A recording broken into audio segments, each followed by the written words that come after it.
ꯊꯧꯕ ꯊꯃꯣꯏ ꯁꯣꯛꯅ ꯗꯥꯏꯔꯤꯗꯨꯕꯨ ꯀꯥꯟꯗꯨꯅ ꯄꯥꯖꯔꯤ꯫ ꯂꯃꯥꯏ ꯑꯃꯗ ꯑꯁꯨꯝꯅ ꯏꯔꯝꯃꯤ: ꯗꯗꯥ, ꯉꯁꯤꯗꯤ ꯑꯩ ꯌꯨꯝ ꯑꯁꯤ ꯊꯥꯗꯣꯛꯇꯨꯅ ꯄꯨꯟꯁꯤꯒꯤ ꯆꯠꯂꯕꯅꯤꯀꯣ꯫ ꯗꯗꯥꯅ ꯁꯦꯠꯆꯕ ꯐꯤꯔꯣꯜꯁꯦ ꯏꯅꯥꯛꯇ ꯊꯝꯗꯨꯅ ꯗꯗꯥꯕꯨ ꯏꯅꯥꯛꯇ ꯂꯩ ꯍꯥꯏꯕꯒꯤ ꯑꯁꯥ ꯑꯃꯒ ꯂꯣꯏꯅꯅ ꯑꯅꯧꯕ ꯂꯃꯥꯏ ꯑꯃ ꯍꯥꯡꯗꯣꯛꯂꯨꯔꯒꯦꯀꯣ꯫ ꯃꯃꯥꯒꯤ ꯁꯅꯥ, ꯅꯪ ꯃꯃꯥꯕꯨꯗꯤ ꯋꯥꯔꯧꯒꯅꯨꯀꯣ꯫ ꯌꯨꯝ ꯑꯁꯤꯗ ꯏꯃꯥ ꯏꯆꯥꯒꯤ ꯆꯟꯅꯐꯝ ꯀꯔꯤꯁꯨ ꯂꯩꯇ꯭ꯔꯦ꯫ ꯅꯪ ꯕꯕꯥꯒꯤ ꯃꯤꯡꯊꯣꯜ ꯐꯪꯗꯦ ꯍꯥꯏꯗꯨꯅ ꯃꯃꯥꯕꯨ ꯋꯥꯔꯧꯒꯅꯨꯀꯣ꯫ ꯆꯠꯂꯁꯦ, ꯌꯨꯝ ꯑꯁꯤꯗ ꯂꯩꯔꯕꯗꯤ ꯏꯆꯥꯕꯨ ꯀꯟꯕ ꯉꯝꯒꯅꯤ ꯍꯥꯏꯕ ꯊꯥꯖꯗ꯭ꯔꯦ꯫ ꯃꯊꯪꯒꯤ ꯂꯃꯥꯏꯗꯨ ꯑꯃꯨꯛ ꯍꯥꯡꯗꯣꯛꯏ: ꯗꯗꯥ, ꯑꯩ ꯗꯗꯥꯕꯨ ꯌꯥꯝ ꯎꯅꯤꯡꯉꯦ꯫ ꯃꯤꯀꯨꯞ ꯑꯃꯠꯇ ꯎꯗꯅ ꯂꯩꯖꯕ ꯉꯝꯖꯔꯝꯗꯕ ꯑꯩꯅ ꯀꯌꯥꯗꯤ ꯀꯨꯏꯔꯦ ꯗꯗꯥꯕꯨ ꯎꯔꯛꯇꯕ꯫ ꯃꯍꯥꯛꯄꯨ ꯃꯇꯝ ꯆꯥꯅ ꯆꯥꯛ ꯆꯥꯔꯤꯕ꯭ꯔꯥ?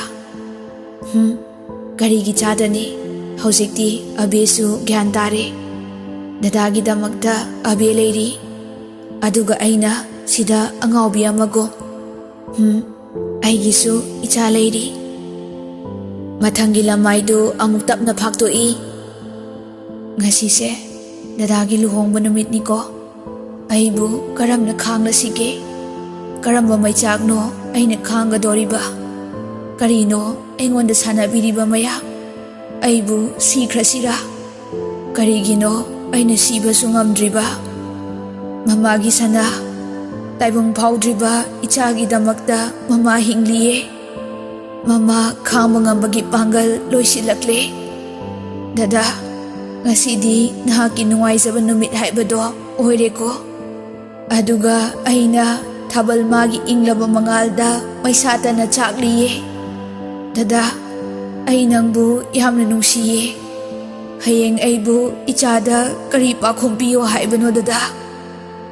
ꯊꯧꯕꯁꯨ ꯈꯥꯡꯕ ꯉꯝꯗ ꯃꯃꯤꯠ ꯎꯏꯁꯤꯟꯖꯗꯨꯅ ꯃꯄꯤꯗꯤ ꯂꯦꯞꯄ ꯂꯩꯇꯅ ꯁꯤꯟꯊꯔꯛꯂꯤ꯫ ꯗꯥꯏꯔꯤꯗꯨ ꯄꯥꯖꯕ ꯉꯝꯈꯤꯗꯦ, ꯑꯗꯨꯕꯨ ꯂꯣꯏꯔꯝꯗꯥꯏꯗꯨ ꯑꯃꯨꯛ ꯐꯥꯛꯇꯣꯛꯂꯨꯏ: ꯗꯗꯥ, ꯏꯕꯥꯅꯤꯒꯤ ꯅꯨꯡꯁꯤꯕꯅ ꯏꯆꯥꯅꯨꯄꯥ ꯑꯃ ꯐꯪꯖꯔꯦ꯫ ꯗꯗꯥ, ꯅꯪ ꯌꯥꯝ ꯃꯥꯜꯂꯦ꯫ ꯃꯄꯥ ꯂꯧꯗꯅ ꯏꯆꯥꯁꯦ ꯃꯁꯛ ꯌꯥꯝ ꯐꯖꯗꯧꯔꯤ꯫ ꯗꯗꯥ, ꯅꯪꯗꯤ ꯏꯆꯥꯁꯦ ꯎꯅꯤꯡꯗ꯭ꯔꯕꯣ? ꯅꯍꯥꯛꯀꯤ ꯅꯆꯥ ꯑꯃ ꯂꯩ ꯍꯥꯏꯕ ꯐꯥꯎ ꯗꯗꯥꯗꯤ ꯈꯪꯂꯝꯂꯔꯣꯏꯀꯣ꯫ ꯗꯗꯥ, ꯃꯝꯂꯕ ꯑꯩꯒꯤ ꯄꯨꯟꯁꯤꯕꯨ ꯃꯉꯥꯜ ꯄꯤꯕꯤꯔꯤꯕ ꯑꯩꯒꯤ ꯏꯆꯥꯅꯤ꯫ ꯃꯃꯥ ꯑꯩꯅ ꯏꯆꯥꯒꯤ ꯃꯃꯤꯡ ꯃꯉꯥꯜ ꯍꯥꯏꯅ ꯃꯤꯡꯊꯣꯜꯂꯦ ꯗꯗꯥ꯫ ꯊꯧꯕꯅ: ꯑꯩꯒꯤ ꯏꯆꯥ ꯃꯉꯥꯜ? ꯊꯧꯕ ꯑꯉꯥꯎꯕ ꯑꯃꯒꯨꯝ ꯀꯞꯄꯒ ꯃꯀꯣꯛ ꯄꯥꯏꯗꯨꯅ ꯋꯥꯅ ꯃꯁꯥꯗꯨ ꯇꯧꯐꯝ ꯈꯪꯗꯅ ꯂꯩꯔꯤ꯫ ꯑꯍꯤꯡꯕꯤ ꯍꯣꯏꯁꯨ ꯉꯛꯄꯅ ꯂꯣꯏꯈ꯭ꯔꯦ꯫ ꯑꯕꯦꯗꯤ ꯂꯦꯞꯂꯝꯕꯗꯒꯤ ꯐꯝꯊꯈꯤꯕ ꯈꯪꯍꯧꯗꯦ꯫ ꯊꯧꯕ ꯈꯥꯡꯕ ꯉꯝꯗ꯭ꯔꯗꯨꯅ ꯃꯃꯤꯠ ꯑꯅꯤꯗꯨ ꯎꯏꯁꯤꯟꯗꯨꯅ ꯀꯞꯆꯔꯛꯏ: ꯑꯩꯒꯤ ꯏꯆꯥꯅꯨꯄꯥ, ꯑꯩꯅ ꯃꯄꯥ, ꯑꯩꯒꯤ ꯏꯆꯥ ꯃꯉꯥꯜ, ꯑꯩꯒꯤ ꯏꯆꯥ꯫ ꯑꯍꯤꯡꯕꯤꯁꯨ ꯉꯛꯅ: ꯕꯦꯝꯃꯕꯣ? ꯃꯗꯨ ꯍꯥꯏꯔꯒ ꯑꯍꯤꯡꯕꯤꯁꯨ ꯃꯄꯤ ꯊꯤꯡꯕ ꯉꯝꯈꯤꯗ꯭ꯔꯦ꯫ ꯊꯧꯕ ꯃꯈꯨꯠꯇꯨ ꯅꯤꯛꯅ ꯅꯤꯛꯅ ꯂꯃꯥꯏ ꯑꯗꯨ ꯍꯥꯡꯗꯣꯛꯂꯤ: ꯗꯗꯥ, ꯑꯩꯒꯤ ꯑꯔꯣꯏꯕ ꯃꯤꯀꯨꯞ ꯍꯥꯏꯕꯗꯣ ꯌꯧꯔꯛꯂꯦ꯫ ꯑꯩ ꯗꯗꯥꯕꯨ ꯑꯃꯨꯛꯇꯪ ꯑꯣꯏꯔꯕꯁꯨ ꯎꯖꯔꯒ ꯑꯔꯣꯏꯕ ꯁꯣꯔ ꯍꯣꯟꯖꯈ꯭ꯔꯒꯦ꯫ ꯗꯗꯥ, ꯑꯩ ꯗꯗꯥꯕꯨ ꯌꯥꯝ ꯅꯨꯡꯁꯤꯌꯦ꯫ ꯑꯩ ꯗꯗꯥꯒꯤ ꯇꯝꯄꯥꯛꯇ ꯁꯤꯕ ꯄꯥꯝꯃꯤ꯫ ꯗꯗꯥ, ꯅꯪꯕꯨ ꯑꯃꯨꯛꯇꯗꯤ ꯂꯥꯛꯄꯤꯌꯣ꯫ ꯑꯩꯒꯤ ꯗꯥꯏꯔꯤꯁꯤꯁꯨ ꯑꯩꯒ ꯀꯥꯏꯅꯕꯒꯤ ꯄꯨꯡꯖꯥ ꯌꯧꯁꯤꯜꯂꯛꯂꯦ꯫ ꯃꯊꯪꯒꯤ ꯂꯃꯥꯏꯗꯨ ꯑꯃꯨꯛ ꯍꯥꯡꯗꯣꯛꯏ: ꯗꯗꯥ, ꯑꯩꯒꯤ ꯃꯪꯗ ꯑꯃꯨꯛꯇꯗꯤ ꯂꯥꯛꯄꯤꯌꯨꯒꯕ꯫ ꯑꯩ ꯏꯆꯥꯒ ꯀꯥꯏꯅꯅꯤ ꯈꯟꯕꯗ ꯑꯩ ꯈꯥꯡꯕ ꯉꯝꯗ꯭ꯔꯦ꯫ ꯑꯩꯉꯣꯟꯗꯒꯤ ꯍꯦꯟꯅ ꯂꯥꯏꯕꯛ ꯊꯤꯍꯧꯔꯒꯅꯤꯀꯣ꯫ ꯃꯃꯥ ꯃꯄꯥ ꯂꯩꯇ꯭ꯔꯕ ꯃꯆꯥ ꯍꯥꯏꯕꯗꯣ ꯏꯆꯥꯒꯤ ꯂꯥꯏꯕꯛꯇ ꯇꯝꯂꯝꯂꯕ ꯃꯥꯜꯂꯦ꯫ ꯗꯗꯥ, ꯑꯩ ꯈꯥꯡꯕ ꯉꯝꯗ꯭ꯔꯦ꯫ ꯊꯧꯕ ꯀꯞꯅ ꯀꯞꯅ ꯃꯊꯪꯒꯤ ꯂꯃꯥꯏꯗꯨ ꯍꯥꯡꯗꯣꯛꯂꯨꯏ: ꯗꯗꯥ, ꯑꯩ ꯗꯗꯥꯕꯨ ꯌꯥꯝ ꯎꯅꯤꯡꯉꯦ꯫ ꯑꯩꯒꯤ ꯃꯤꯠꯃꯥꯡꯗ ꯑꯃꯨꯛꯇꯗꯤ ꯂꯦꯞꯄꯤꯌꯣ꯫ ꯑꯩꯒꯤ ꯏꯆꯥꯒ ꯀꯥꯏꯅꯕꯒꯤ ꯃꯤꯀꯨꯞ ꯌꯧꯔꯛꯂꯦ꯫ ꯃꯈꯥ ꯇꯥꯅ ꯗꯥꯏꯔꯤ ꯑꯗꯨ ꯑꯏꯕ ꯂꯃꯥꯏ ꯌꯥꯎꯔꯝꯗ꯭ꯔꯦ꯫ ꯊꯧꯕ ꯈꯥꯡꯕ ꯂꯥꯛꯄ ꯉꯝꯗ ꯃꯃꯤꯠ ꯃꯅꯥ ꯑꯣꯏꯁꯤꯟꯗꯨꯅ ꯂꯥꯎꯔꯛꯏ: ꯕꯦꯝꯃ, ꯅꯪꯅ ꯇꯧꯔꯝꯂꯤꯕꯁꯦ ꯀꯔꯤꯅꯣ? ꯗꯗꯥꯕꯨ ꯀꯔꯤ ꯑꯣꯏꯌꯣ ꯍꯥꯏꯕꯅꯣ? Dada, khangba ngamdre. Dada, nangi nafamda yam lankre. Aibu amukta ngakpiyo. Thaba kapna thaubada onsinduna. Pelaba natra hausikti. Ha! Ichaduna yumsidagi khong thangdoroklaba matung chadu thaktabana mathaudang oisaduna angawbi amagum lensarakkiba sumnatagi machabu taibang khongda hanikbadagi hausiksu siba ngaina ichadunadi nangbu ngaihoriye thauba o khongge kapcharaduna thababu khurumjai dede aibu hatke hairabasu hatpiro ai tasengna ladkre ai Thauba puogotuna garido full speed ta netuna thaukhre ayingbi kaptuna imagi bema karino imongno oiramliba phibam imabu kari oy haibano thaba ningamdana ichaduna kanada kari lan khibage haibiyo ai nakhoibu kaidonungda khakngakpiba ngamloi adu hairamlaga thaba kaptuna thokre Dramensu nungaitana karigumba imauduna khudongthiba nanglaba madugi pa pumnamak akhoinani oh kayada wana khangsaramgadaba bema imaugi maraibaksi onthokna thikredako abe daridu pazabadi haisada magi punsi wariduni khanglabada konduna kapsarakli karino tauriba mataw asibo bema aina nangi punsibu mangnaba silabro karigino ipamda pinamliba aibu hingduna laikigadro dathauba ai dathaubagu yam warawe asingbado haibiramlabadi kasi thokliba thodok ase thoklamloi ko bemana kayada wana khangseramgadaba somda thaubasu gari thongna kapsabadi lepsaramde Bema mabanigi haukraba thaudok-singdu ningsingjaraduna maisakti adumak hengalagli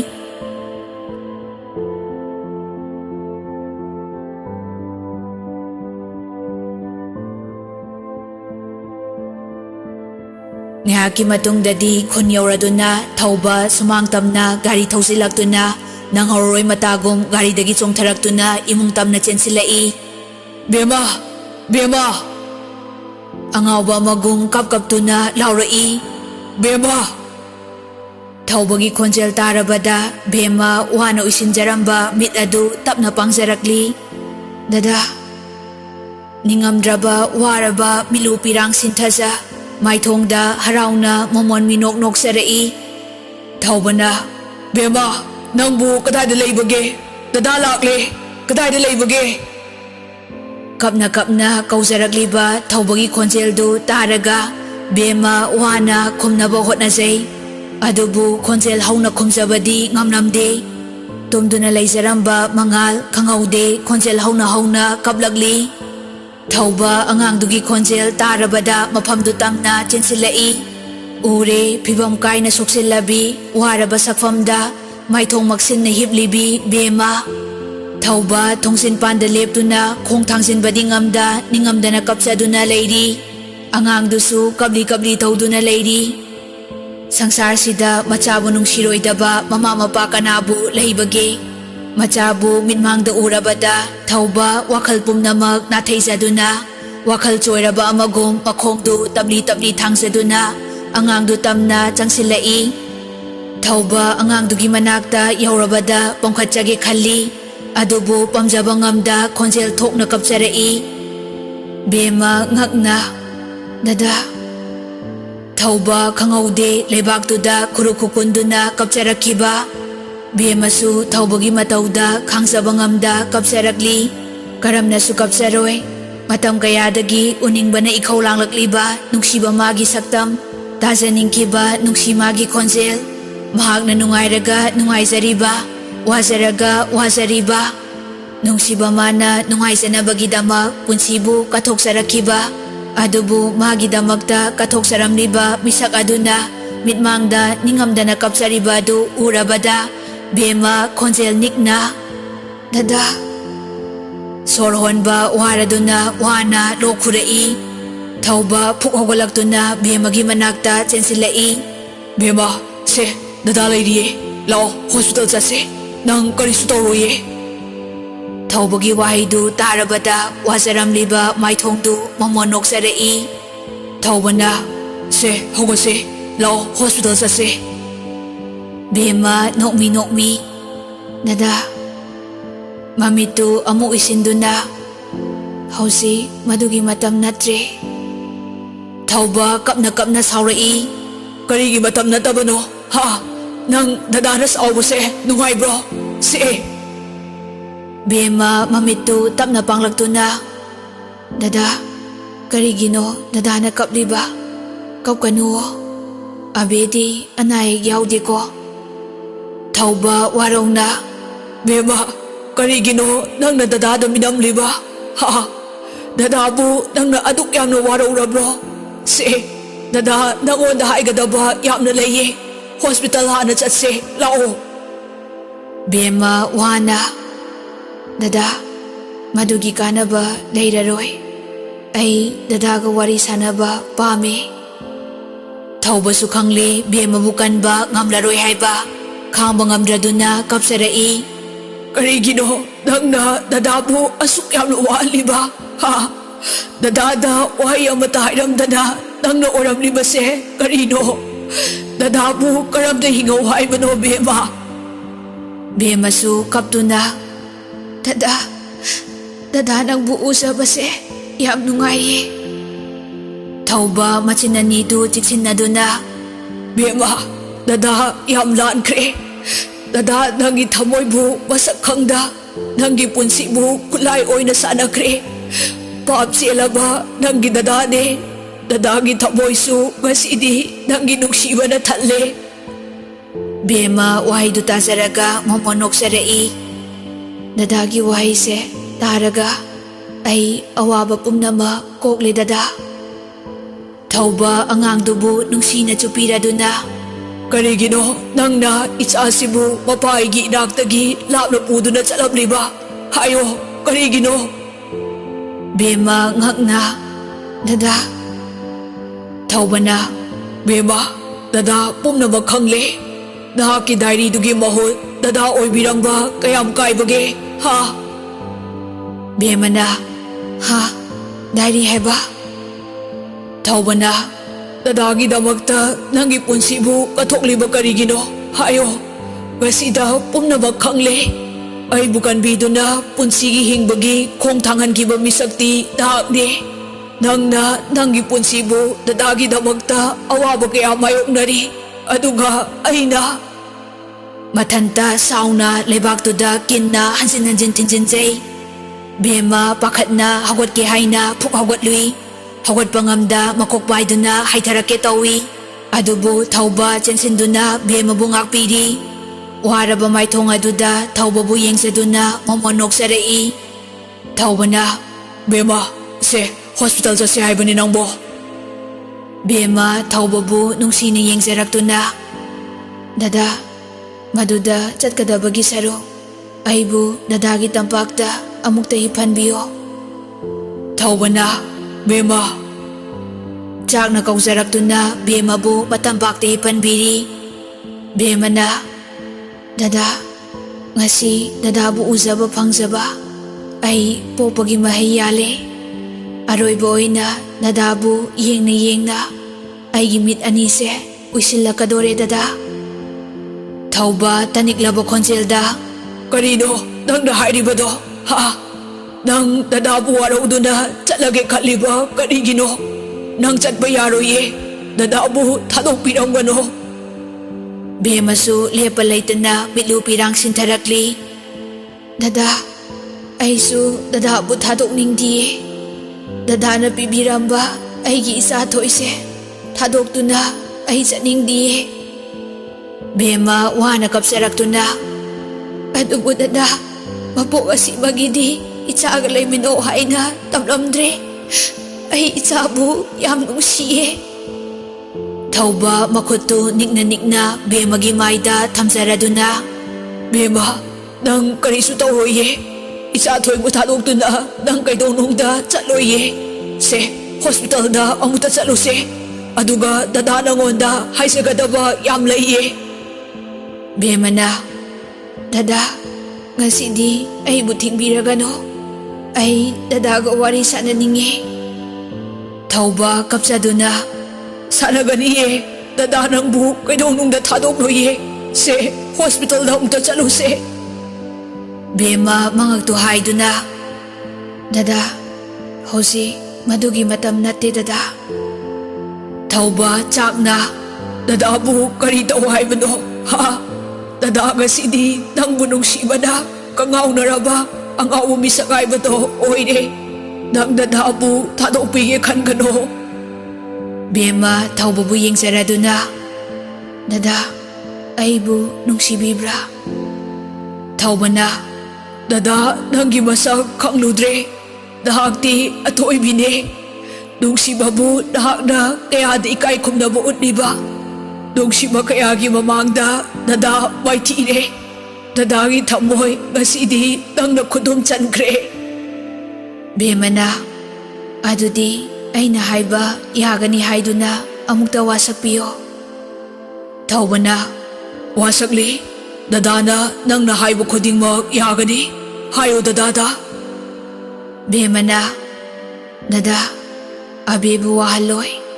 Ima pabunggi seba matolom na tausagani hay na wasak piyo. Thauba na. Bema. Thauba kamangamdra duna kapsaragli. Bema na, se wasak piyo dada. Thauba na. Dada na wasakli. Nang napamsabag kuding mag tungan gani. Nang su dada abu thadok loy hay duna wasa o. Bema mamid anido isinza duna hihikap sarai. Dada abu kaidong nung da thadok loy. Bema wana thauba bu nung siniyeng saraduna. Ay gihagsa ang pulang asina. Dadagin nakta laitrabasu. Taway asidi dadagin nakta lieng danalay gani. Thauba na.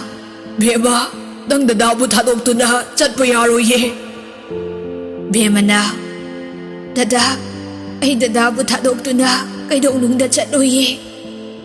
Tanzado da ang hangdusu kablai. Bema madi thauba kang mangamdra duna kapsarai. Thauba na. Dadabo kaidaw hay ba do?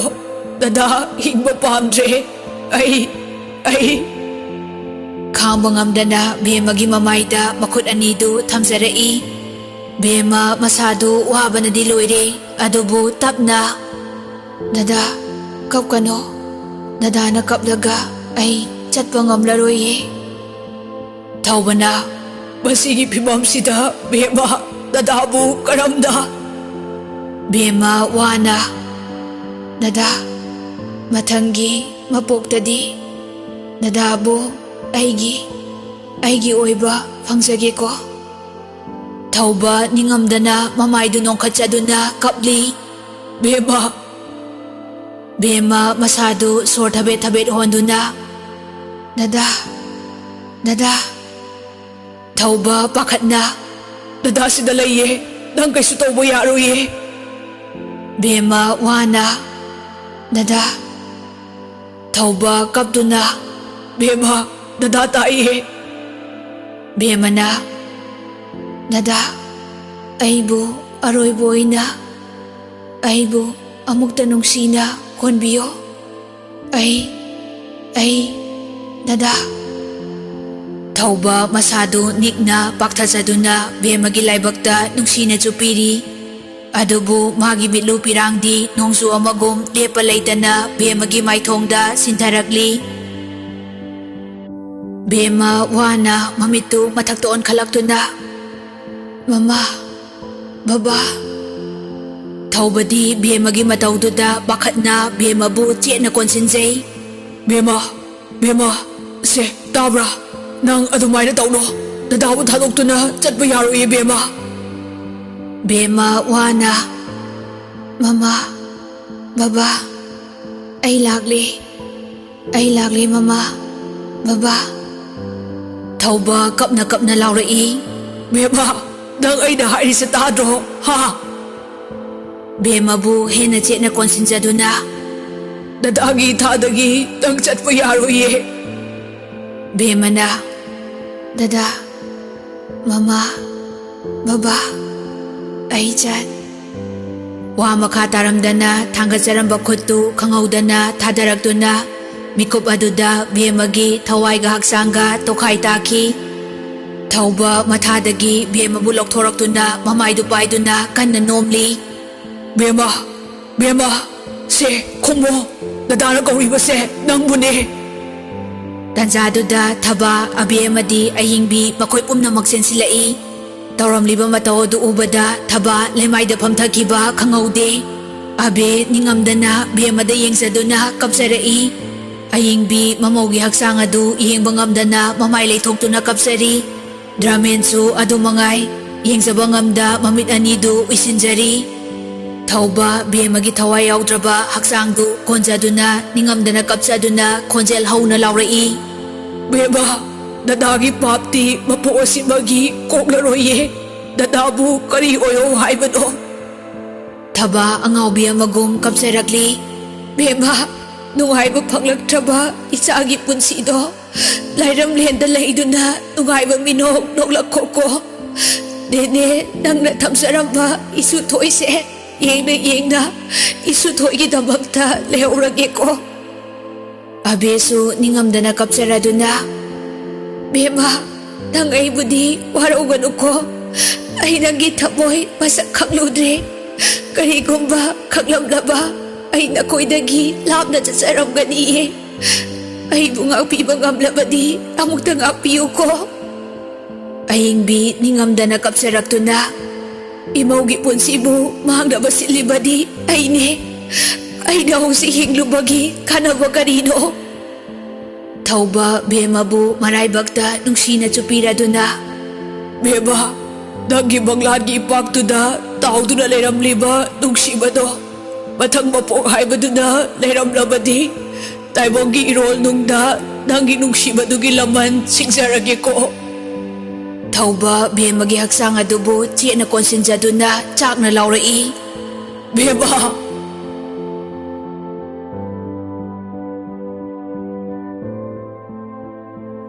Matang asida wari loisinjari.